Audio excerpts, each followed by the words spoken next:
The needle slipped through Beatrice Vernon's calloused finger for the third time that morning, and she knew it was a sign from God or the devil, or whoever ran this God-forsaken world, that her time as a seamstress in Oatman, Arizona Territory, was coming to an end. The year was 1887, and at 24 years old, she had spent the last 6 years hunched over fabric and thread in a dusty shop on Main Street, watching her youth fade like cheap dye in the desert sun. The dress on her table was meant to be her masterpiece, an emerald silk gown commissioned by the banker's wife, but Beatrice had decided it would be her last. She was tired of sewing dreams for other women while her own life remained as plain as unbleached muslin. The bell above her shop door chimed, and Beatrice looked up from the green silk pooled across her work table. A man stood in the doorway, backlit by the harsh afternoon sun, his broad shoulders nearly filling the frame. He removed his hat, revealing dark hair that needed cutting and eyes the color of whiskey held up to lamplight.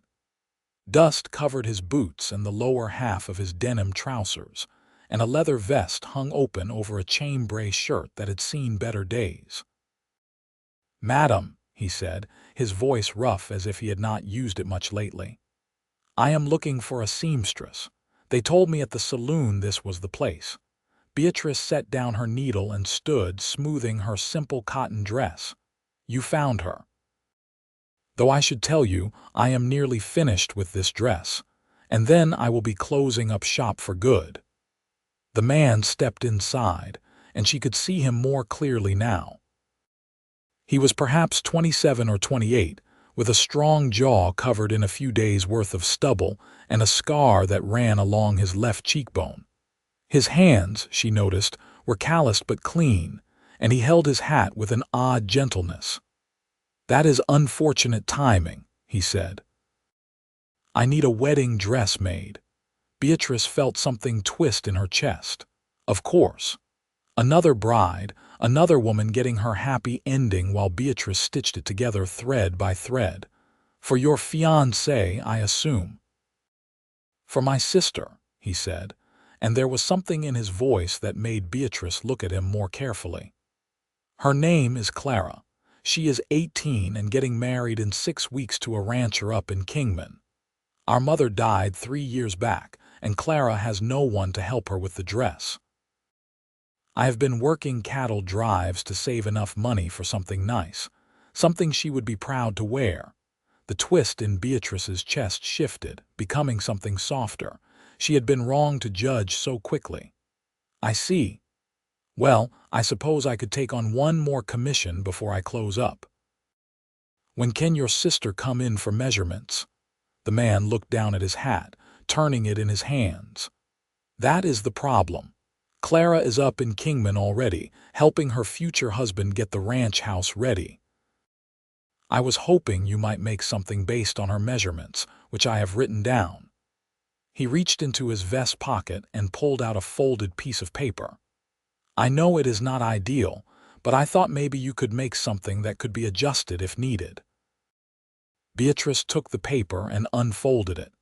The handwriting was careful and precise, listing measurements in a slightly uncertain hand. She could picture this rough cowboy trying to figure out how to measure his sister, probably embarrassed and determined in equal measure. "What is your name?" she asked. "Thomas Nash," he said. "Most folks call me Tom."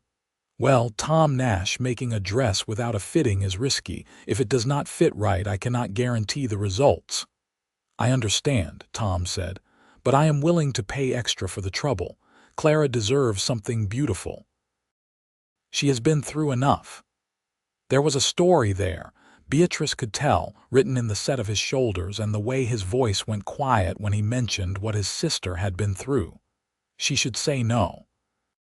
She should finish the banker's wife's dress and close up shop, and take the stagecoach to California like she had been planning for months. She had saved enough money for a fresh start, for a life that did not involve squinting at tiny stitches until her eyes burned. "What kind of dress did you have in mind?" The words came out of her mouth before she could stop them. Tom's face brightened, and Beatrice saw that he had a good smile, the kind that made the corners of his eyes crinkle. Something simple but elegant. Clara likes lace. And she looks good in white, though I do not know if that matters much. It matters, Beatrice said. She gestured to the chair beside her work table. Sit down and tell me more about your sister. I need to understand who I am designing for. Tom sat, looking slightly out of place among the bolts of fabric and the feminine clutter of the shop. He told her about Clara, who loved horses and could rope a steer better than most men, who had nursed their mother through her final illness without complaint, and who deserved happiness after years of hardship. As he talked, Beatrice found herself watching his face, the way his features softened when he spoke of his sister, the obvious love and protectiveness in every word. You are a good brother, she said when he finished. I am trying to be, Tom said, though I probably made a mess of taking her measurements. I had to ask Mrs. Henderson at the general store in Kingman to help, and even then I think we may have gotten some things wrong. Beatrice smiled despite herself. I have worked with worse. At least you care enough to try. They discussed fabric and style, and Beatrice found herself sketching designs while Tom watched, offering opinions that were surprisingly thoughtful for a man who probably spent most of his time on horseback. He wanted the dress to have long sleeves because Clara had a scar on her left arm from a riding accident, and he thought she would feel more comfortable covered. He liked the idea of a high neckline with delicate lace because their mother had worn something similar at her own wedding. When do you need it finished? Beatrice asked, already mentally calculating how much time she would need. 5 weeks, Tom said. I know that is cutting it close, but I only just got enough money together. The cattle drive from Texas took longer than expected, 5 weeks. It was doable, especially if Beatrice put aside her plans to leave, but that meant staying in Oatman, staying in this shop that felt more like a prison with each passing day. I will need a deposit, she said. Half now, half when you pick up the dress. Tom pulled a leather pouch from his pocket and counted out bills, more money than Beatrice usually saw for a single commission. He was serious about making his sister's dress special. There is one more thing, Tom said as he handed her the money. I will be in town for the next week or so, doing some work for the Copper Queen mine. Would it be all right if I stopped by to check on the progress? I want to make sure it is turning out right. Beatrice should have said no. She did not need a cowboy hovering over her shoulder, questioning her work. But something about Tom Nash made her hesitate. Maybe it was the earnestness in his amber eyes, or the way he twisted his hat in his hands like a nervous schoolboy, or simply the fact that it had been a long time since anyone had looked at her like she mattered. You can stop by, she said, but do not expect to see much in the first few days. Creating a dress takes time. I understand, Tom said. He stood, and Beatrice realized he was quite tall, easily over 6 feet. Thank you, Miss Vernon. You do not know what this means to Clara, to me. After he left, Beatrice stood in the sudden quiet of her shop, the money in her hand and the measurements spread across her work table. She should have turned him away. She should have stuck to her plan. But as she reached for her finest bolt of ivory silk, she found that she was already imagining the dress, already seeing how the fabric would fall and where the lace would sit. One more dress, she told herself. Then she would leave. The next 3 days passed in a blur of cutting and pinning and careful stitching. Beatrice worked late into the evenings, her oil lamp burning long after the other shops on Main Street had gone dark. The banker's wife came to pick up her emerald gown and declared it the finest dress in the Arizona Territory, but Beatrice barely heard the compliments. Her mind was already on Clara Nash's wedding dress, on getting the bodice just right and selecting the perfect lace for the sleeves. Tom came by on the fourth day, just as Beatrice was finishing the basic structure of the skirt. He knocked softly before entering, as if afraid to disturb her work. "I brought lunch," he said, holding up a basket. "Mrs. Chen at the boarding house made extra fried chicken, and I thought you might be hungry." Beatrice realized she had not eaten since a piece of toast that morning. "That is kind of you." They ate at the small table in the back of the shop, the one Beatrice used for cutting patterns. Tom asked about the dress, and she showed him what she had done so far, explaining the construction in more detail than he probably wanted to hear. But he listened intently, asking questions that showed he was genuinely interested. "How did you become a seamstress?" Tom asked as they finished the meal. Beatrice wiped her hands on her napkin. "My mother taught me. She was the best seamstress in St. Louis. I came out here 6 years ago after she died, thinking I could make a fresh start. But it turns out making dresses in Missouri or Arizona territory is not so different. You are still invisible, still just the person who makes other women beautiful." "You are not invisible," Tom said, and there was something in his voice that made Beatrice look up sharply. "What do you mean?" "I mean that I see you," Tom said simply. "I saw you the moment I walked into this shop. You have flour or something white on your cheek, and there are circles under your eyes from working too hard, and your hands are marked with needle pricks, but you are not invisible, not even close." Beatrice felt heat rise to her face. She reached up to wipe at her cheek, and her fingers came away dusted with chalk from marking the fabric. "I must look a mess." "You look like someone who cares about her work," Tom said. "That is not a mess. That is something to be proud of."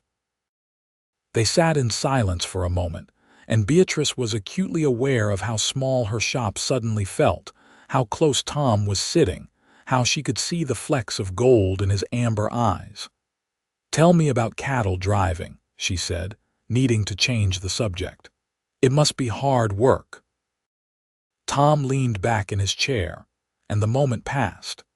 He told her about life on the trail, about sleeping under the stars and eating beans cooked over an open fire, and dealing with ornery steers that had more stubbornness than sense. He made her laugh with stories about a longhorn named General Sherman who had led the whole herd on a 3-hour detour through a creek because he decided he liked the taste of the grass on the other side. "You enjoy it?" Beatrice asked. "The driving?" Tom considered the question. "Parts of it. I like being outside and I like working with cattle, but it is lonely. You can be surrounded by 20 other cowboys and still feel like you are the only person in the world." "I know that feeling," Beatrice said quietly. "You can live in a town full of people and still feel completely alone."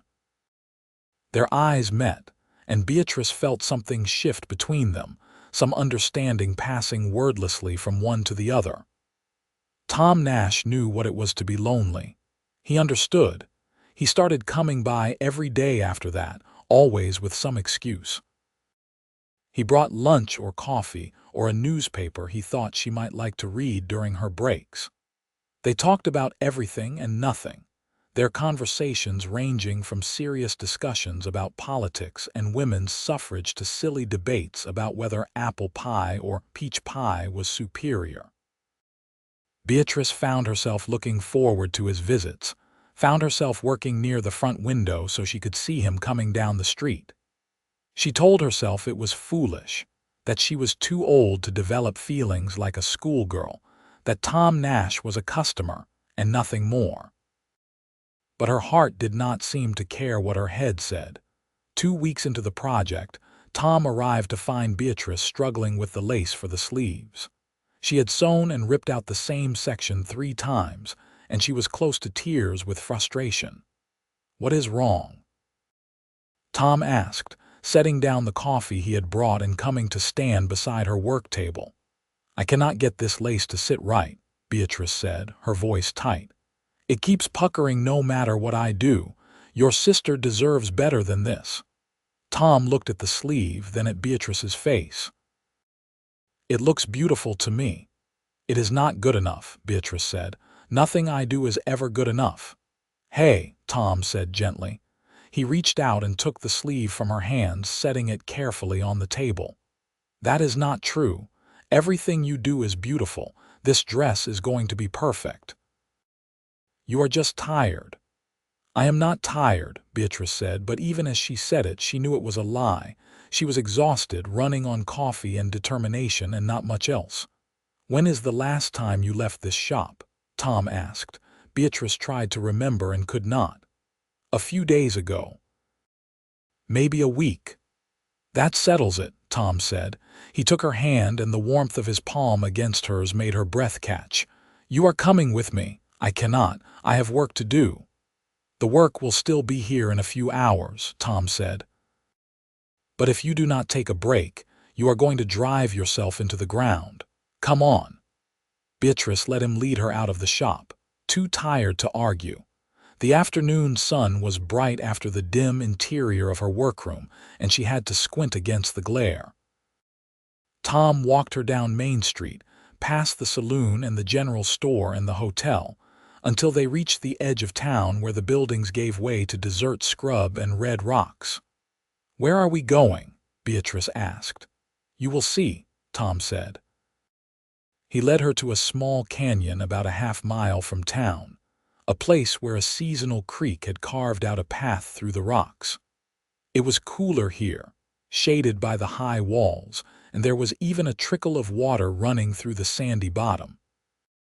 I found this place my second day in town, Tom said. I come here when I need to think. They sat on a large flat rock near the water, and Beatrice realized how much she had missed being outside, feeling the breeze on her face and hearing sounds that were not the clatter of Main Street. Thank you, she said. I needed this. I know, Tom said. You have been working too hard. I want the dress to be perfect for Clara, Beatrice said. It will be, Tom assured her, but Clara would not want you to make yourself sick over it. They sat in comfortable silence for a while, watching the water flow past. Finally, Beatrice said, Can I ask you something? Anything? Why did you really come to Oatman? There are seamstresses in Kingman. It would have been easier to have Clara's dress made there. Tom was quiet for a long moment. I heard about you, he said finally. Mrs. Henderson at the general store, the one who helped me with Clara's measurements, she has a sister who lives in Oatman. The sister had a dress made by you last year for her daughter's wedding. She said you were the best seamstress she had ever seen, that you made each dress like you were putting your whole heart into it. I wanted that for Clara. I wanted someone who would care about making her dress perfect. Beatrice felt tears prick at her eyes. I did not know anyone noticed. People notice, Tom said softly. Maybe they do not say it out loud, but they notice. He paused, then added, I notice. Beatrice turned to look at him and found he was already watching her. The air between them felt charged, full of unspoken things. Tom reached up and tucked a strand of hair behind her ear, his fingers lingering against her cheek. I should not say this, Tom murmured. You are making my sister's dress, and I am a cowboy with no real prospects, and you deserve someone better. But Beatrice, these past 2 weeks have been the best 2 weeks I have had in years. Every time I see you, every time we talk, I feel like I have finally found something I did not even know I was looking for. Beatrice's heart was pounding so hard she was sure he could hear it. Tom, you do not have to say anything, Tom said quickly. I just needed you to know. I needed you to know that you are not invisible to me. You never have been. Beatrice did not let herself think. She just leaned forward and kissed him. It was soft and sweet and perfect, and when they pulled apart, Tom was smiling at her with such warmth that Beatrice felt like she might melt into the desert sand. I was hoping you would do that, Tom said. I was planning to leave Oatman, Beatrice said. I was going to finish your sister's dress and then take the stagecoach to California." "And now?" Tom asked, though his voice was cautious, as if he was afraid of the answer. "Now I do not know," Beatrice said honestly. "Everything is different now." They stayed in the canyon until the sun started to sink toward the horizon, talking about their pasts and their dreams and all the things they had never told anyone else. Tom told her about losing his father when he was 15 and having to become the man of the family overnight. About working every job he could find to keep food on the table for his mother and sister. About the guilt he still carried that maybe if he had been able to afford a better doctor, his mother might have lived. Beatrice told him about growing up in St. Louis, about how her mother had been her best friend and her loss had left a hole nothing could fill, about coming west hoping to find purpose and finding only loneliness, about the dresses she made for other women while her own dreams remained unstitched. "What are your dreams?" Tom asked. "If you could do anything, what would it be?" Beatrice had to think about that. It had been so long since she let herself dream. "I suppose I would want a shop that was truly mine, not rented but owned. A place where I could design dresses the way I wanted, where I could take on only the projects that interested me. And maybe I would want to teach other girls the trade, give them a skill that could support them." She paused, then added softly, "And I would want someone to share it with. Someone who understood me." "That does not sound like California," Tom said. "No," Beatrice agreed. "It does not." When they returned to town, it was full dark, and the saloon was lit up with lamplight and raucous piano music. Tom walked Beatrice to her shop, and they stood outside the door, neither quite ready to say good night. "I am supposed to head up to Kingman in 2 weeks," Tom said. "I need to help Clara's fiancé with some work on the ranch before the wedding, but I will come back for the dress. And I will come back for you if you will wait for me." "I will wait," Beatrice said. She had waited her whole life for someone like Tom Nash. She could wait a few more weeks. He kissed her again, longer this time, and Beatrice felt her whole body come alive in a way she had never experienced.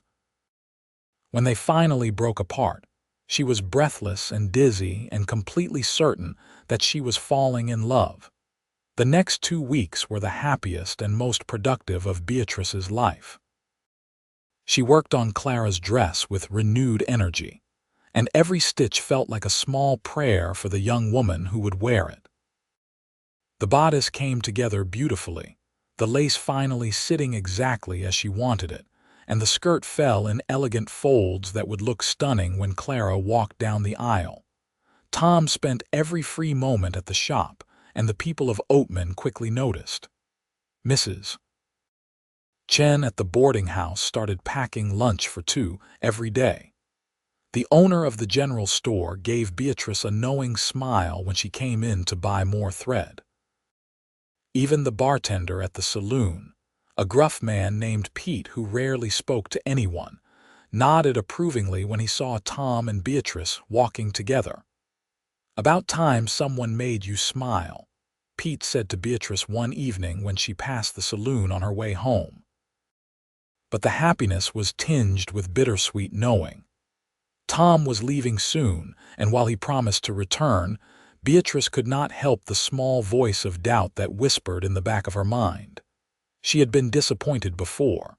She had learned not to count on happiness lasting. On Tom's last night in Oatman before he had to leave for Kingman, he took Beatrice to dinner at the hotel restaurant, the nicest place in town. She wore her best dress, a simple blue cotton that she had made herself years ago, and Tom wore a clean shirt and had even shaved. "You look beautiful," Tom said when he saw her, and the sincerity in his voice made Beatrice believe him. Over dinner they talked about the future, carefully dancing around the real question that hung between them. "What would happen after the wedding?" "Clara is going to love the dress," Tom said. "I saw it this afternoon. Beatrice, it is incredible. I have never seen anything like it." "I am glad," Beatrice said. I want her to feel special on her wedding day." "She will," Tom assured her. He reached across the table and took her hand. "I have been thinking about what you said. About wanting your own shop, really your own." "It was just a dream," Beatrice said. "I have some money saved, but not enough for that." "What if you did not have to do it alone?" Tom asked. "What if you had a partner?" Beatrice's heart skipped. "What are you saying?" Tom took a deep breath. "I am saying that I have some money saved too. Not a lot, but some. And I am saying that I do not want to go back to cattle driving. I am tired of being alone, tired of drifting from place to place with nothing to call my own. I want to settle down. I want to build something that lasts." "Tom, let me finish," Tom said. "I know this is fast. I know we have only known each other a few weeks. But Beatrice, I have never been more sure of anything in my life. I am in love with you. I think I have been since the first day I walked into your shop and saw you bend over that green dress with determination written all over your face. I want to build a life with you. Here in Oatman, or in California, or anywhere else you want to go. I just want to be with you." Beatrice felt tears streaming down her face, but they were happy tears, joyful tears. "I love you too," she said. "I tried not to because it seemed foolish and impossible, but I do. I love you, Tom Nash." Tom came around the table and pulled her to her feet, kissing her right there in the middle of the hotel restaurant while the other diners watched and smiled. When they finally broke apart, Tom was grinning like a fool. "Is that a yes?" he asked. "Will you take a chance on a cowboy with dust in his hair and big dreams?" "Yes," Beatrice said, laughing through her tears. "Yes, absolutely yes." Tom left for Kingman the next morning, and Beatrice threw herself into finishing the wedding dress. It was nearly complete, needing only the final details. Tiny pearl buttons down the back, delicate embroidery at the cuffs, a hem that had to be hand-stitched to perfection. She worked with joy singing through her veins, each stitch a celebration of her own newfound happiness. But 4 days after Tom left, a telegram arrived at the shop. Beatrice's hands shook as she opened it, 1,000 fears running through her mind. The message was brief. "Clara sick. Wedding postponed. Cannot leave. Tom." Beatrice read it 3 times, trying to understand. Clara was sick. The wedding was postponed. Tom could not leave his sister. Of course he could not. Family came first. But what did it mean for them? She sent a telegram back, praying for Clara's recovery. "What can I do?" Tom's response came the next day. "Nothing to do but wait and pray. Will write when I know more." The days stretched into a week, then 2. Beatrice finished Clara's dress and carefully packed it away, wrapping it in muslin to protect it from dust. She received a letter from Tom explaining that Clara had come down with pneumonia, that the doctor was doing everything he could, that her fiancé Jacob was beside himself with worry. Beatrice wrote back immediately, sending her prayers and her love and telling Tom to stay as long as Clara needed him. But inside, she felt the old familiar fear creeping back. She had let herself hope, had let herself believe in happiness, and now it was slipping through her fingers like sand. Another week passed, and the letters between Beatrice and Tom became her lifeline. He wrote about sitting at Clara's bedside, about how fragile she looked, about his fear of losing another person he loved. Beatrice wrote back with encouragement and love, trying to be strong for him even as her own heart ached with missing him. The people of Oatman noticed Beatrice's sadness. Mrs. Chen brought her soup she barely touched. The general store owner asked if everything was all right. Even Pete, the bartender, stopped her on the street to say, "That cowboy of yours will be back. I can always tell which ones are the staying kind." Beatrice wanted to believe him. She tried to have faith. But as the days turned into a full month since Tom had left, doubt began to whisper louder in her mind. Maybe she had been foolish to believe in love after just a few weeks. Maybe Tom had come to his senses and realized he did not want to tie himself down to a seamstress in a nowhere town. Then, on a Tuesday afternoon in late September, the bell above her shop door chimed. Beatrice looked up from the dress she was working on, some lady's day gown that she could barely muster enthusiasm for, and there he was. Tom Nash, thinner than when he had left, with shadows under his eyes and dust covering him from hat to boots, but there. "Tom," Beatrice breathed, and then she was running across the shop and into his arms. He held her so tight she could barely breathe, his face buried in her hair. "I am sorry," he said. "I am so sorry I was gone so long." "How is Clara?" Beatrice asked, pulling back just enough to see his face. "She is going to be all right," Tom said, and the relief in his voice was palpable. "The fever broke 3 days ago. She is still weak, but the doctor says she will make a full recovery." "Thank God," Beatrice said. "The wedding has been rescheduled for next month," Tom said. "Clara insisted I come back to get you. She wants to meet the woman who made her dress. The woman I have been writing letters about non-stop for the past month." Beatrice felt her cheeks flush. "You wrote about me?" "I could not stop writing about you," Tom said. He cupped her face in his hands. "Clara said if I did not come back and marry you, she would ride down here herself and knock some sense into me." "Marry me," Beatrice whispered. Tom reached into his pocket and pulled out a small velvet box. "I bought this before I left for Kingman. I was planning to wait to do this properly, but Clara's illness reminded me that life is too short and too uncertain to wait for the right moment." He opened the box to reveal a simple gold band with a small diamond. "Beatrice Vernon, I love you more than I thought it was possible to love anyone. Will you marry me?"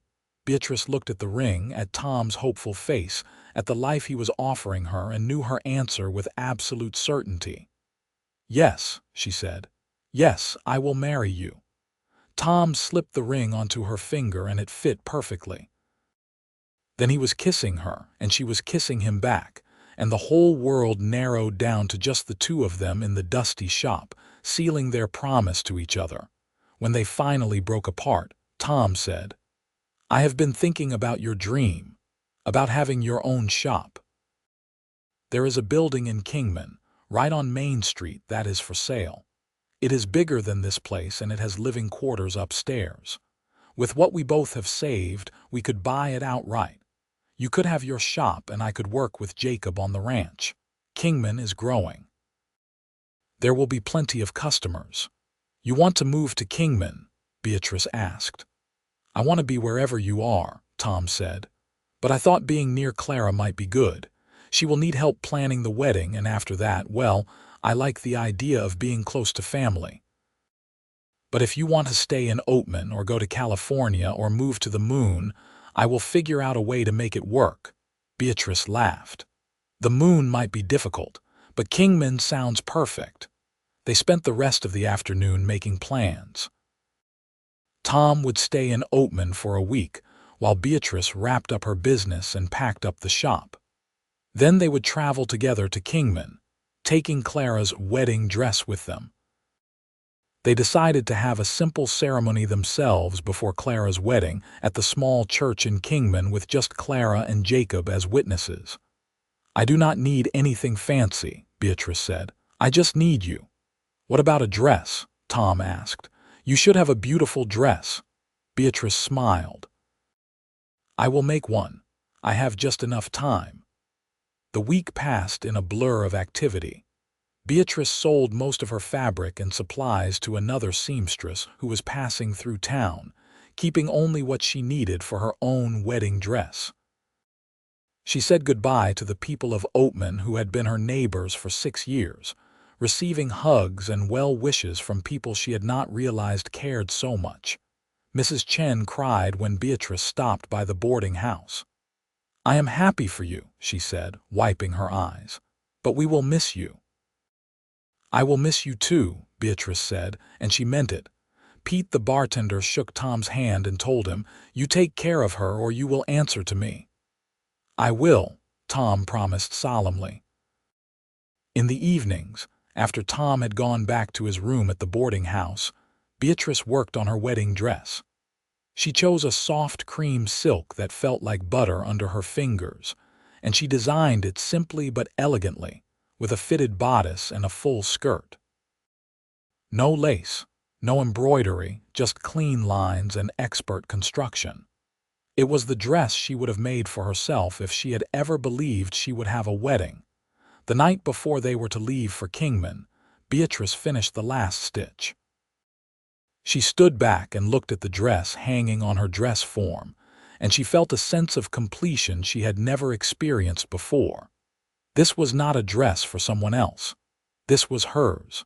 Tom came by early the next morning with a wagon he had rented for the journey. They loaded Beatrice's belongings, the two finished wedding dresses carefully wrapped and protected, and set out as the sun was rising over the mountains. The journey to Kingman took 2 days, following the rough road north through desert and scrubland.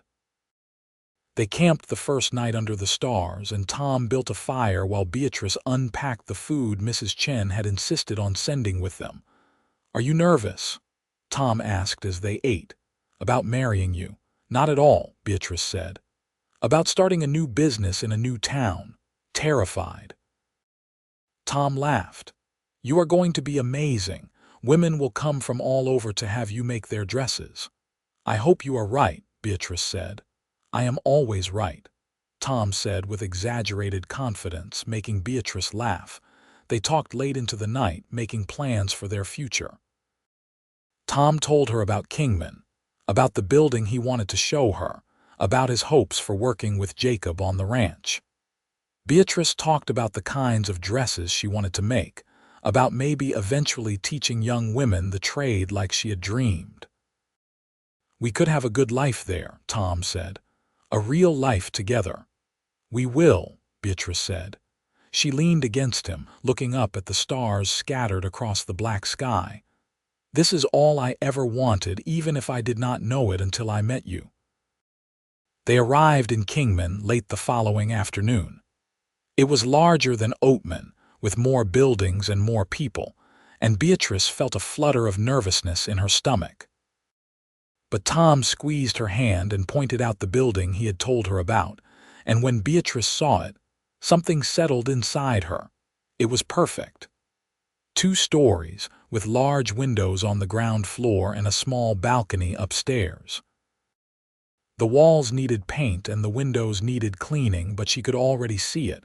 Her shop, her name on a sign above the door, a place that was truly hers. "What do you think?" Tom asked anxiously. "I think it is perfect," Beatrice said. "I think this is home." They went straight to the boarding house where Clara was staying, and Tom's sister greeted them at the door. She was pale and still looked fragile from her illness, but her smile was bright and genuine. "You must be Beatrice," Clara said, pulling her into a hug. "Tom has told me so much about you. I feel like I already know you." "I am so glad you are feeling better," Beatrice said. "Thanks to you," Clara said. "Tom said you were the one who encouraged him to stay with me, even though it meant being apart."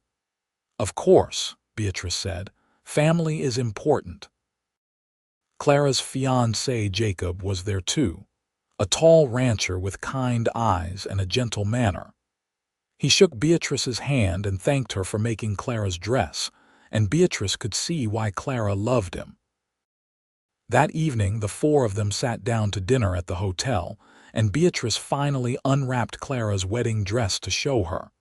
Clara gasped when she saw it, her eyes filling with tears. "It is the most beautiful thing I have ever seen," she said. She looked at Beatrice. "Thank you. Thank you so much. Try it on," Beatrice urged. "I need to make sure it fits so I can do any final alterations." They went up to Clara's room and Beatrice helped her into the dress. It fit almost perfectly, needing just a small adjustment at the waist. Clara stood in front of the mirror, tears streaming down her face. "I never thought I would have something this beautiful," she said. "After Mama died, I figured I would just wear whatever I could find. But this is like a dream." "You deserve it," Beatrice said. "Every bride deserves to feel special on her wedding day." "Tom is lucky to have found you," Clara said. "I have never seen him as happy as he has been since he met you." Beatrice felt warmth spread through her chest. "I am the lucky one." The next day, Beatrice and Tom went to the small white church at the edge of town and spoke with the minister about getting married. Reverend Michaels was an older man with a kindly face, and he agreed to perform the ceremony that very afternoon. "Life is short," he said. "When you find love, you should hold on to it." Beatrice went back to the boarding house to change into her wedding dress while Tom stayed at the church with Jacob.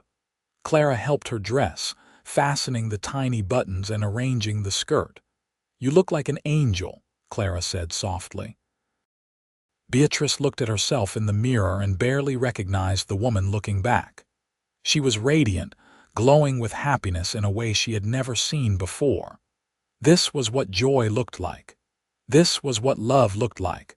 The ceremony was simple and beautiful. Clara stood as Beatrice's witness, still weak but determined to be there. Jacob stood with Tom, and Reverend Michaels spoke about love and commitment and the sacred bond of marriage. When Tom slipped the matching gold band onto Beatrice's finger, his hands were shaking, and when she did the same for him, she felt the rightness of it all the way down to her bones. "You may kiss your bride," Reverend Michaels said, and Tom did, tenderly and thoroughly, while Clara and Jacob applauded. Beatrice Nash. She was Beatrice Nash now, married to a man who loved her, starting a new life in a new town with endless possibilities stretching before her. That night, Tom carried her over the threshold of their room at the boarding house, and they made love for the first time, slowly and sweetly, learning each other's bodies in the lamplight. Afterward, Beatrice lay in Tom's arms, feeling more content than she had ever felt in her life. "I love you," Tom murmured into her hair. "I will love you until the day I die and beyond." "I love you too," Beatrice said. "Thank you for walking into my shop that day. Thank you for asking me to make a dress for your sister. Thank you for giving me a reason to stay." "Thank you for taking a chance on a dusty cowboy," Tom said. The next 3 weeks were a whirlwind of activity. Tom and Beatrice purchased the building on Main Street, and they spent every spare moment fixing it up. Jacob came into town to help with the heavy work, and Clara spent time with Beatrice, the two women becoming fast friends as they painted walls and hung curtains.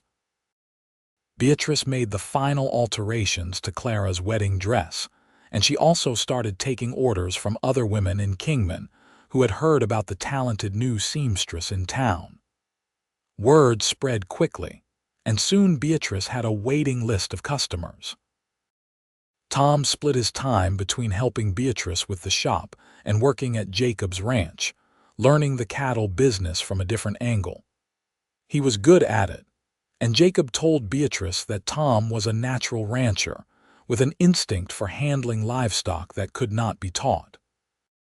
"He could be my partner," Jacob said one evening when he and Clara came over for dinner. "If he is interested, I would like to make him a part owner of the ranch." Tom was interested, and the deal was struck. Tom Nash, cowboy and drifter, suddenly had roots and a stake in something permanent. He had a wife and a business and a future. Clara's wedding day arrived on a perfect October morning, cool and clear. Beatrice helped Clara dress, and when the young woman looked at herself in the mirror, she cried happy tears. "I wish Mama could see this," Clara said. "I think she can," Beatrice said gently. "I think she is smiling right now." The wedding was held at the church, and it seemed like everyone in Kingman had turned out to see Jacob and Clara married. Clara was beautiful in her ivory silk and lace, and Jacob cried when he saw her walking down the aisle on Tom's arm. Beatrice sat in the front pew, watching Tom give his sister away, and her heart swelled with love for both of them. This was family now.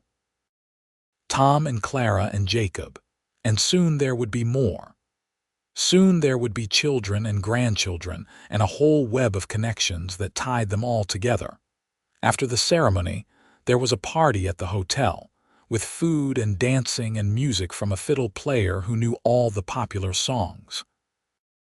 Tom danced with Clara, then with Beatrice, holding her close and whispering in her ear how much he loved her. "This is a good day," Tom said. "Maybe the best day of my life except for the day I married you." "It is a very good day," Beatrice agreed. As the sun set and the party continued into the evening, Beatrice stepped outside for a moment of quiet. She stood on the porch of the hotel, looking down Main Street at her shop, at the life she was building. Tom came out to join her, slipping an arm around her waist. "What are you thinking about?" "I am thinking about how different things are from 3 months ago," Beatrice said. "Back then, I was stitching what I thought was my last dress, planning to leave Oatman and start over somewhere else. And then you walked in and everything changed." "I am glad I did," Tom said. "I am glad I had the courage to ask you to make that dress." "I am glad I said yes," Beatrice said. She turned to face him, taking both his hands in hers. "I am glad for all of it, for every moment that led us here." They stood together in the gathering darkness, and Beatrice felt perfectly, completely happy. She had her shop, her husband, her new family, and a future full of promise. She would keep making dresses, beautiful dresses that made women feel special, but she would never again feel like she was invisible. She would never again feel alone. The weeks turned into months and Beatrice's shop thrived. She hired a young woman named Sarah to help with the simpler sewing, and she began teaching her the finer points of the craft. Tom's partnership with Jacob flourished, and the ranch prospered under their joint management. Just after Christmas, Beatrice realized she had missed her monthly cycle. At first, she thought it was just stress or the change in routine, but when it happened again in January, she went to see the doctor. He confirmed what she had begun to suspect. She was going to have a baby. Beatrice told Tom that night after they had closed up the shop and gone upstairs to their living quarters. She had been nervous about how to say it, but in the end, she just blurted it out. "I am pregnant. We are going to have a baby." Tom's face went through a series of expressions, shock to disbelief to pure joy, and then he was picking her up and spinning her around, laughing like a madman. "A baby," he kept saying. "We are going to have a baby. Are you happy?" Beatrice asked, though she could see the answer written all over his face. "Happy does not even begin to cover it," Tom said. He set her down gently as if she were made of glass. "A baby, our baby. Beatrice, you have made me the happiest man alive." They told Clara and Jacob the next Sunday when they came into town for dinner, and Clara cried and hugged Beatrice and said she could not wait to be an aunt. Jacob shook Tom's hand and made jokes about sleepless nights and dirty diapers, but his eyes were warm with happiness for them. The pregnancy was not easy. Beatrice struggled with morning sickness that lasted well into the afternoon, and there were days when she could barely stand to look at fabric, much less sew. But Tom was endlessly patient, bringing her dry toast and ginger tea, taking over more of the shop duties when she needed to rest. Sarah proved to be a godsend, handling more and more of the basic work and freeing Beatrice to focus on the design and the delicate finishing work that required her expert touch. By her 5th month, Beatrice had to admit she could not do as much as she used to, and she started turning down some commissions, focusing only on the projects that truly interested her. "I do not want you to overdo it," Tom said one evening when he found her hunched over a particularly complicated evening gown. "The baby is more important than any dress." "I know," Beatrice said, "but I need to work. I need to feel like I am still myself, not just an incubator." "You will always be yourself," Tom said. He knelt beside her chair and placed his hand on her swelling belly. "You are Beatrice Nash, the most talented seamstress in the Arizona territory, my wife, and the mother of my child. You are everything." Beatrice felt tears sting her eyes. Pregnancy had made her emotional, crying at the smallest things, but these were happy tears. "I love you." "I love you too," Tom said. "Both of you." In late August of 1888, on a sweltering hot day that had everyone in Kingman moving slowly and fanning themselves constantly, Beatrice went into labor. Tom ran to fetch the doctor and Mrs. Henderson from the general store, who had delivered half the babies in town, and then he paced outside the bedroom while Beatrice labored. It was long and difficult, lasting through the night and into the next morning, and there were moments when Tom was terrified something would go wrong. But finally, just as the sun was rising, he heard the sound he had been waiting for, the lusty cry of a newborn baby. Mrs. Henderson opened the door, her face tired but smiling. "Congratulations, Mr. Nash. You have a healthy baby boy." Tom went into the room and found Beatrice propped up in bed, exhausted but glowing, holding a tiny bundle wrapped in a blanket. She looked up when he entered, and the love on her face took his breath away. "Come meet your son," she said softly. Tom approached the bed as if in a dream. Beatrice pulled back the blanket to reveal a red-faced baby with a shock of dark hair and tiny, perfect fingers. The baby's eyes were closed, but even in sleep, Tom could see hints of Beatrice in his features. "He is perfect," Tom said, his voice choked with emotion. "Just like his mother." "What should we name him?" Beatrice asked. They had discussed names for months, going back and forth between different options, but in that moment, Tom knew exactly what his son's name should be. "Thomas," Tom said. "Thomas Vernon Nash, after both our families." "Thomas Vernon Nash," Beatrice repeated. "It is perfect." Little Thomas, who quickly became known as Tommy, was a fussy baby who did not sleep much and cried more than seemed reasonable for such a small person. But he was theirs, and Tom and Beatrice loved him with a fierce devotion that surprised them both. Beatrice had to take a break from the shop for the first few months, focusing on learning how to be a mother while her body recovered from childbirth. Sarah ran the shop with help from Tom, and while Beatrice missed the work, she found unexpected joy in spending her days with Tommy, nursing him and rocking him and watching him discover the world.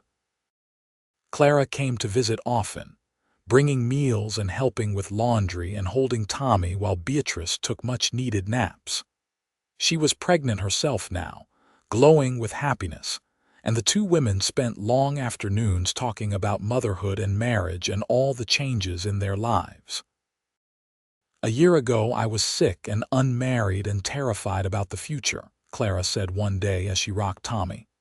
"Now look at us. Both married, both mothers or about to be. Life is strange." "Strange and wonderful," Beatrice agreed. By the time Tommy was 6 months old, Beatrice was ready to return to the shop part-time. She set up a cradle in the back room where Tommy could sleep while she worked, and she found that she could nurse him and design dresses with equal skill. It was exhausting, but it was also fulfilling in a way she had never anticipated. Tom was a devoted father, coming home from the ranch every evening to play with Tommy and give Beatrice a break. He sang lullabies in his rough cowboy voice and made silly faces that made Tommy laugh, and Beatrice fell in love with him all over again watching him with their son. The years passed in a blur of happiness and hard work. Tommy grew into a curious, active toddler who got into everything and kept his parents on their toes. Clara gave birth to a daughter named Emma, and the cousins became inseparable playmates. The shop continued to thrive, and Tom and Jacob's ranch became one of the most successful in the area. When Tommy was 3 years old, Beatrice found herself pregnant again. This time, she knew what to expect, and the pregnancy was easier. She gave birth to a daughter they named Catherine, Kathy for short, a quiet baby with Beatrice's dark eyes and a serious expression that made everyone laugh. "She looks like she is judging us," Tom said, gazing down at his newborn daughter, "like she already knows all our secrets." "She is perfect," Beatrice said. Just like her brother, with 2 children and a busy shop, life was chaotic. But it was the good kind of chaos, the kind that came from a full life and a happy family. Beatrice hired another assistant to help Sarah, and together they kept the shop running while Beatrice balanced motherhood and her craft. Tom proved to be as devoted to Kathy as he was to Tommy, cradling his tiny daughter with the same roughened hands that could rope a steer or mend a fence, singing her the same lullabies he had sung to her brother. Beatrice would sometimes stand in the doorway and watch him with their children, her heart so full of love she thought it might burst.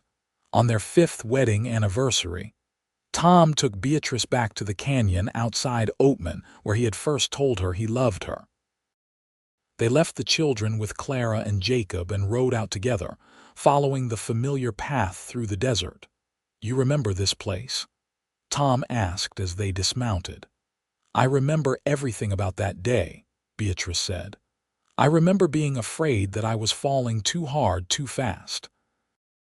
I remember thinking I was foolish to believe in love." "And now?" Tom asked. "Now I know it was not foolish at all," Beatrice said. She took his hands. "It was the smartest thing I ever did, letting myself love you." Tom pulled her close, and they stood together by the trickling creek, the same as they had years ago, but also completely different. They were not 2 lonely people searching for connection anymore. They were a family, with roots and a home and a future that stretched ahead full of promise. "I want you to know something," Tom said. "Every single day I wake up grateful that I walked into your shop that day. Every single day I thank whatever twist of fate or divine intervention brought us together. You are my everything, Beatrice. You and Tommy and Kathy, you are my whole world." "You are mine too," Beatrice said. "I thought I knew what I wanted back then. I thought I wanted to escape, to run away from Oatman and start fresh somewhere else. But what I really wanted was right in front of me all along. I just needed you to help me see it." They made love there in the canyon, under the wide Arizona sky, and it was sweet and familiar and new all at once. Afterward, they lay together on a blanket Tom had brought, talking about their dreams for the future. "I want to expand the shop," Beatrice said. "Maybe open a second location in Prescott or Flagstaff. Sarah is ready to run a shop on her own, and I think it would be good to offer opportunities to more women." "That sounds like a wonderful idea," Tom said. "And I was thinking Jacob and I might buy the Peterson ranch. It is up for sale and it would double our land. We could bring on more hands, maybe even offer Tommy a stake in it when he is old enough if he is interested." "Look at us," Beatrice said, laughing, "planning empires. We have come a long way from a dusty seamstress shop and a desperate cowboy looking for a wedding dress." Tom agreed. They rode back to Kingman as the sun was setting, and Tommy and Kathy ran to greet them when they arrived at Clara and Jacob's house. Tommy was chattering about the new calf he had seen at the ranch, and Kathy was crying because she had missed her mother, and it was loud and chaotic and absolutely perfect. That night, after they had put the children to bed and returned to their home above the shop, Beatrice stood at the window looking down at Main Street. Tom came to stand beside her, wrapping his arms around her from behind.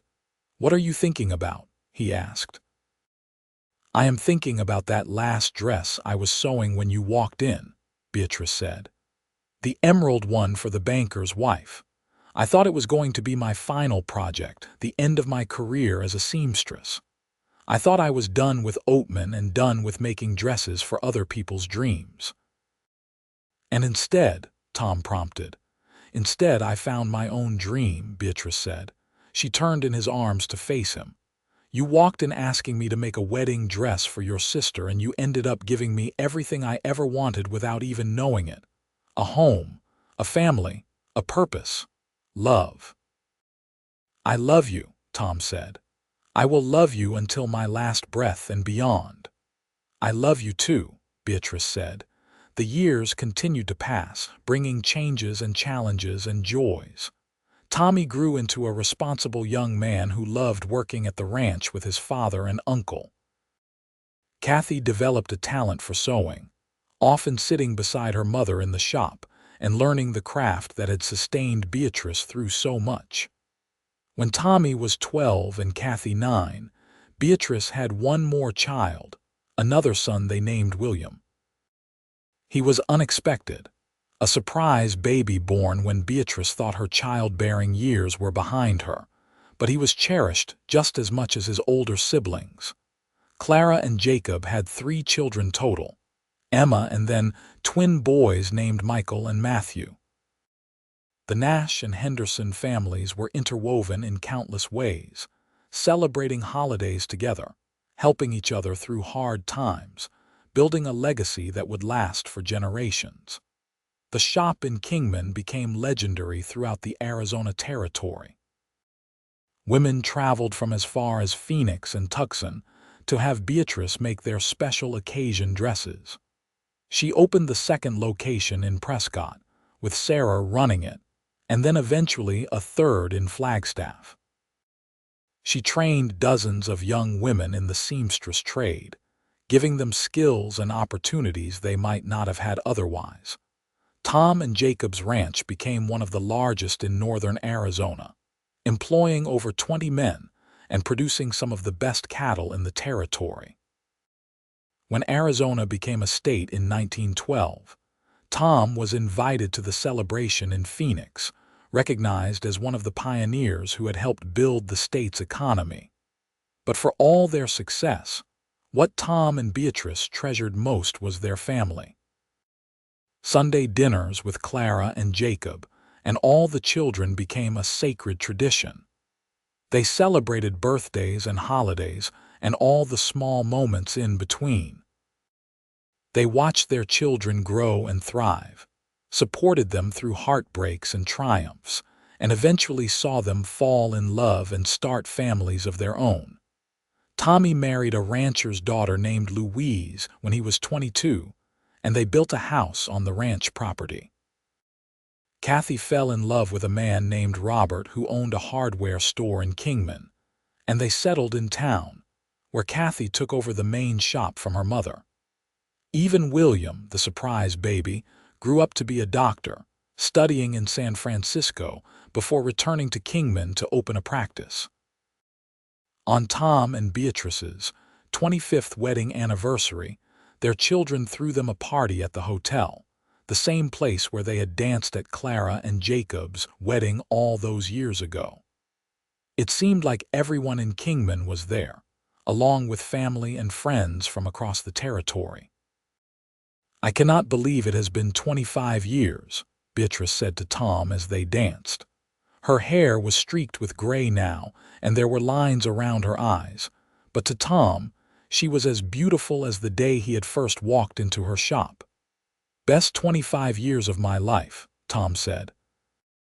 He was graying too, and his joints ached more than they used to, but his eyes were still that same warm amber, still looked at Beatrice with the same love and devotion. You remember what you said to me that day in the canyon? Beatrice asked. When you first told me you loved me. I said a lot of things, Tom said. I was nervous and probably did not make much sense. You said I was not invisible, Beatrice said. You said you saw me. And that was the moment I knew I was falling in love with you, because for the first time in my life someone really did see me. Not the seamstress, not the woman who made dresses for other people, but me, Beatrice. I still see you, Tom said softly. I will always see you. They danced until late in the evening, surrounded by their children and grandchildren, by friends and neighbors, by the life they had built together through love and hard work and determination. When the party finally ended and they walked home through the quiet streets of Kingman, Tom took Beatrice's hand the way he always did. "You think younger us would believe this?" Beatrice asked. "If we could go back and tell them how everything worked out?" "I think you would believe it," Tom said. "You always had faith, even when you tried to convince yourself you did not. But me, I was lost until I found you. I was drifting through life with no purpose, no direction. You gave me a reason to put down roots. You gave me a home." "We gave each other a home," Beatrice corrected gently. They reached their building and climbed the stairs to their apartment above the shop, which Kathy now ran but which Beatrice still visited almost daily. Tom held the door open for Beatrice, and she paused in the doorway, looking back at the shop floor below. "I am glad I did not close the shop that day," Beatrice said. "I am glad I agreed to make one more dress, even though I thought I was done. If I had turned you away, if I had been too stubborn or too scared to take a chance, I would have missed out on everything." "But you did not," Tom said. "You said yes. You took the risk. You let yourself hope." "Because of you," Beatrice said. She reached up to cup his weathered face in her hands. "You walked into my shop asking me to make a wedding dress for your sister, and you ended up making all my dreams come true." Tom kissed her, gentle and loving, a kiss that held 25 years of marriage and still felt like the first time. "The feeling is mutual, Mrs. Nash. The feeling is entirely mutual." They stood in the doorway together, looking back at the life they had built and forward to the years still ahead. There would be more grandchildren, more celebrations, more challenges to face and overcome together. But they would face them as they had faced everything else, side by side, partners in every sense of the word, the seamstress and the cowboy. Beatrice Vernon Nash and Thomas Nash. Two lonely people who had found each other in a dusty shop in Oatman, Arizona territory, and built a love that would last a lifetime and beyond. As they closed the door and headed to bed, Beatrice thought about that green silk dress she had been stitching all those years ago, the one she had declared would be her last. She thought about how wrong she had been, how close she had come to missing out on everything because she had given up hope. But then a cowboy had walked through her door, asking for a wedding dress for his sister, and everything had changed. He had saved her in a way, but she had saved him too. They had saved each other, finding in one another the missing piece that made them whole. That was what love was, Beatrice realized. Not being rescued, but choosing to be brave together. Not completing each other, but complementing each other, making each other better and stronger and more capable of facing whatever life threw their way. She fell asleep that night in Tom's arms, grateful for every stitch she had ever sewn, every dress she had ever made, every decision that had led her to this moment. Most of all, she was grateful for the day a dusty cowboy had walked into her shop and asked her to make a wedding dress for his sister. Because in making that dress, in taking on that one last commission, Beatrice had found something far more valuable than any amount of money or success could provide. She had found love, true and deep and lasting. She had found her home, not in a place but in a person. She had found Tom. And in the end, that was the greatest story any seamstress could tell. Not about the dresses she made for others, but about the life she stitched together for herself, one careful thread at a time until the whole beautiful pattern was revealed. The years continued their gentle march forward, bringing the inevitable changes that time bestows on everyone. Tom and Beatrice grew older together, their hair turning completely silver, their movements slower but still filled with grace. They remained deeply involved in their children's lives, offering advice when asked and babysitting grandchildren whenever needed. The territory around Kingman continued to grow and change. The railroad came through, bringing more people and more opportunities. Main Street was paved, and electric lights replaced the old oil lamps. Automobiles appeared on the roads, though Tom insisted on keeping horses at the ranch for as long as he was able to ride them. Through it all, Tom and Beatrice's love remained constant. They celebrated their 30th anniversary, their 35th, their 40th. Each milestone was marked with family gatherings that grew larger as the grandchildren multiplied, and even great-grandchildren began to arrive. Kathy's daughter, Eleanor, showed the same talent for sewing that her mother and grandmother possessed, and Beatrice spent countless happy hours teaching her great-granddaughter the finer points of the craft. She told Eleanor stories about the old days, about working alone in a dusty shop in Oatman, and thinking her life was over before it had really begun. "What made you change your mind?" Eleanor asked one day when she was 16, sitting beside Beatrice and learning how to do the delicate embroidery work that had made her great-grandmother famous. "Your great-grandfather," Beatrice said simply. "He walked into my shop and reminded me that life is full of surprises. He showed me that it is never too late to start over, never too late to choose hope over fear." "That is so romantic," Eleanor sighed. Beatrice smiled. "It is, but it is also practical. Love is not just about grand gestures and perfect moments. It is about choosing each other every single day, even when things are difficult. It is about building a life together, brick by brick, stitch by stitch." When Beatrice was 72 years old, she finally retired from the shop completely, handing over the business to Kathy and Eleanor. It was bittersweet, closing that chapter of her life, but she was ready. Her hands were not as steady as they once were, and her eyes tired more easily. Besides, she wanted to spend her remaining time with Tom, enjoying the life they had built together. They sold the building on Main Street to Kathy and Robert and moved into a smaller house on the outskirts of town, a cozy place with a garden and a porch where they could sit and watch the sunset. Tommy visited often, usually bringing one or more of his children with him.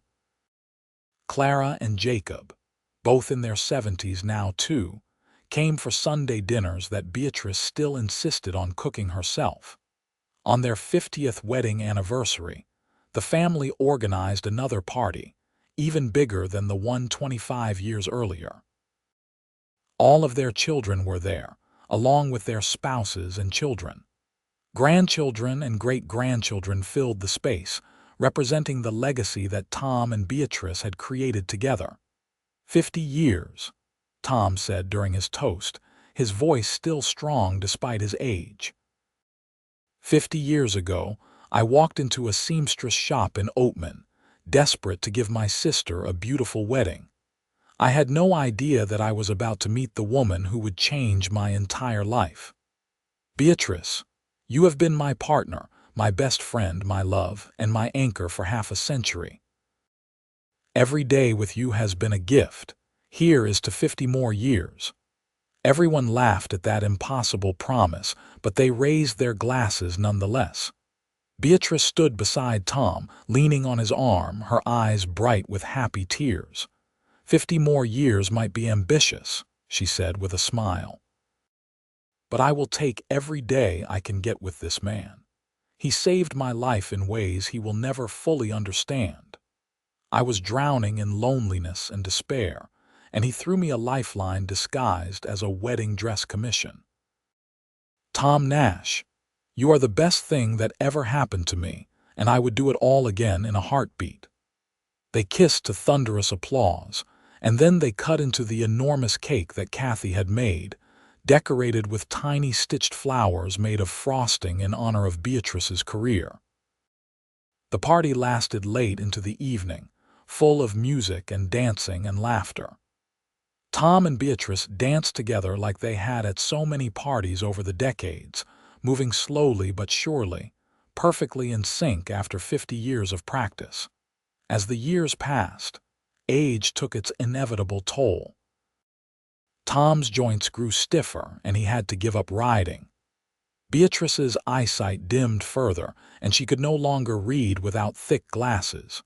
They moved more carefully, slept more often, and accepted help from their children with varying degrees of grace. But their love never dimmed. If anything, it grew stronger, distilled down to its purest essence. They held hands when they walked, slowly making their way down the street or through their garden. They sat together on the porch every evening, watching the sun set over the mountains and talking about the day, or simply enjoying the comfortable silence that only came from decades of companionship. Tom was 79 and Beatrice 76 when he had a stroke. It was mild, thank God, but it left him weakened and needing a cane to walk. Beatrice nursed him through his recovery with the same fierce determination she had once brought to her sewing, refusing to let him give up even when he was frustrated and angry at his failing body. "I am supposed to take care of you," Tom said one difficult day when he could not manage to walk to the end of the porch without help. "We take care of each other," Beatrice corrected firmly. "That is what we have always done. That is what we will always do." Tom recovered enough to regain most of his mobility, though he was never quite the same.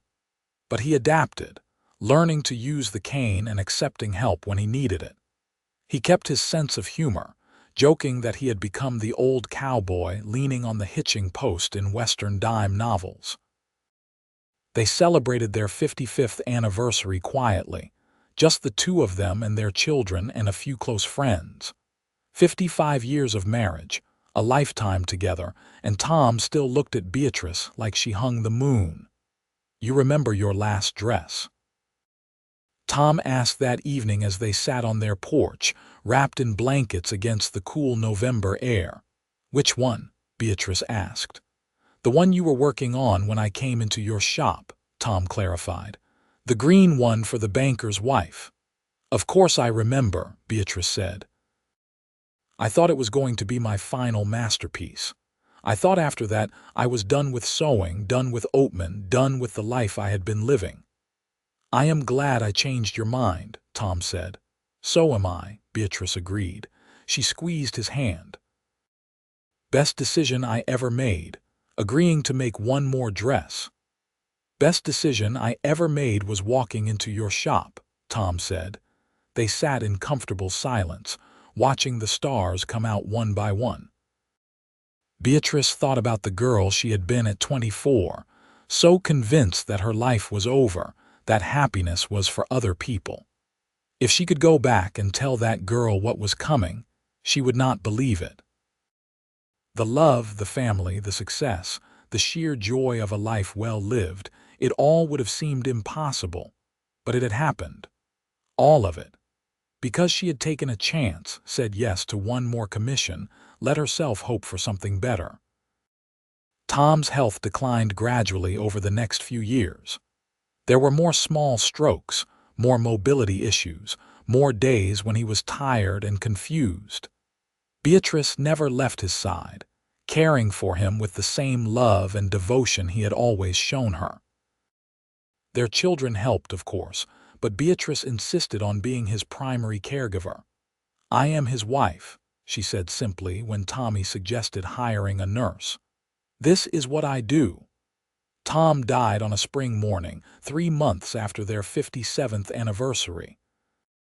Beatrice woke to find him still beside her in bed, peaceful and still, gone in his sleep without pain or fear. She held his hand for a long time, crying quietly, grateful even in her grief that he had gone gently, that he had not suffered. The funeral was enormous, with people coming from all over Arizona to pay their respects to Tom Nash, rancher, husband, father, friend. They told stories about his generosity, his kindness, his quiet strength. Beatrice sat in the front pew, surrounded by her children and grandchildren and great-grandchildren, and listened to them describe the man she had loved for nearly 6 decades. After Tom died, Beatrice moved in with Kathy and Robert. She could not bear to stay in the house she had shared with Tom, where every room held memories of him. Kathy set up a room for her mother that looked out over the garden, and Beatrice spent her days there, sewing a little when her hands were steady enough, mostly just remembering. She lived for 3 more years after Tom's death, and in many ways, they were the longest years of her life. She missed him with an ache that never quite faded, missed his presence and his laugh and the way he looked at her. But she also felt grateful, so deeply grateful for the time they had been given together. Eleanor, now grown and running the shop with her mother, visited often. She would sit with her great-grandmother and listen to stories about the old days, about the Arizona Territory before it was a state, about a dusty seamstress shop in Oatman and a cowboy who had walked in looking for a wedding dress. "Tell me again about the first time you kissed," Eleanor would say, and Beatrice would smile and begin the story, her eyes distant with memory. Beatrice Vernon Nash died peacefully in her sleep on a warm August night, 6 months past her 80th birthday. She was buried beside Tom in the cemetery on the hill overlooking Kingman, their headstones side by side for eternity. At her funeral, the church was filled with flowers and people.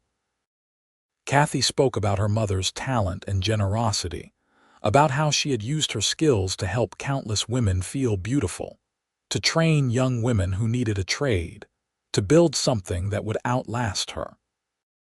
Tommy talked about her as a mother, about the love and support she had given all her children, about the legacy of kindness she had instilled in them. But it was William, the surprise baby who had become a doctor, who perhaps captured his mother's essence best. "My mother once told me that she had been stitching her last dress when my father walked into her shop," William said. "She thought her life was ending, but it was actually just beginning. She taught me that it is never too late to start over, never too late to take a chance on happiness. She showed me that love can come when you least expect it, and that when it does, you should grab onto it with both hands and never let go." He paused, looking out at the assembled crowd. "My father used to say that walking into my mother's shop was the best decision he ever made. But I think they were both blessed that day. They found each other when they both needed saving, and they built a life together that was better than either of them could have imagined alone. That is the legacy they left us, all of us. Not the dresses or the ranch or the material things, but the example of what true love looks like, what true partnership looks like. They showed us how to choose each other, every single day, through good times and bad, for better or worse, until death parted them." After the service, as people gathered at Kathy and Robert's house for the reception, Eleanor found herself in her great-grandmother's room. On the bed, carefully preserved, was the cream silk wedding dress that Beatrice had made for herself all those years ago. Beside it was Clara's dress, the ivory silk with the delicate lace, the dress that had brought Tom and Beatrice together. Eleanor touched the dresses gently, marveling at the fine workmanship, the tiny perfect stitches, the way every detail had been considered and executed with precision and love. These dresses had been made over 70 years ago, and they were still beautiful, still perfect. "She kept it all this time," Kathy said, coming to stand beside her daughter. "She kept Clara's dress after the wedding, said it was too special to let go, and she kept her own, of course.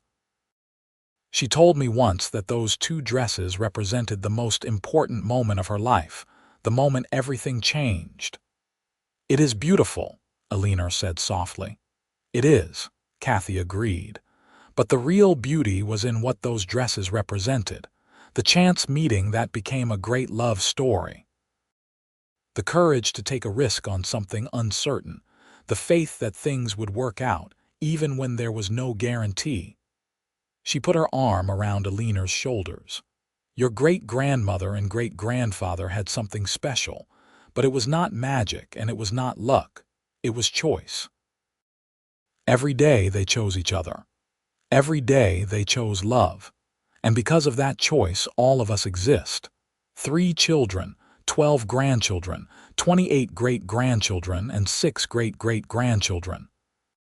A whole family tree that started because a lonely cowboy walked into a seamstress shop and asked for a wedding dress. Alina carefully folded the dresses and placed them back in their protective wrapping. They would be passed down through the family, precious heirlooms that told the story of Tom and Beatrice Nash, the cowboy and the seamstress who had found each other against all odds.